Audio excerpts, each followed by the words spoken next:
माझ्या फुटबॉल वेड्या मित्रांनो, आज शुक्रवार 2 जानेवारी आणि प्रीमियर लीगच्या 19 मॅचेस आतापर्यंत झालेल्या आहेत. झालेल्या काही मॅचेसचे निकाल तुम्हाला सांगतो. Liverpool 0-0 leads, Sunderland 0-0 Manchester city, म्हणजे या दोन्ही मॅचेस ड्रॉ झाल्यात. आता आणखीन एक मजेशीर गोष्ट सांगतो.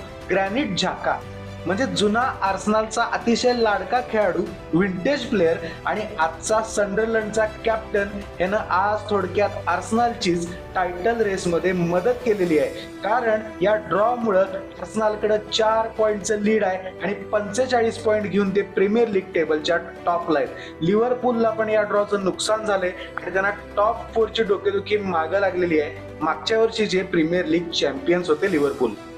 आणि वुल्व्हरहॅम्प्टन वंडरर्स म्हणजे वुल्फ्स या क्लबनं रेकॉर्ड ब्रेकिंग परफॉर्मन्स यावेळी दिलेला आहे, पण तो वाईट रेकॉर्ड आहे. त्याच्यावर मी एक व्हिडिओ करणार आहे, तो पण व्हिडिओ बघा आणि अशा अपडेटसाठी दैनिक फुटबॉलला फॉलो करायला विसरू नका.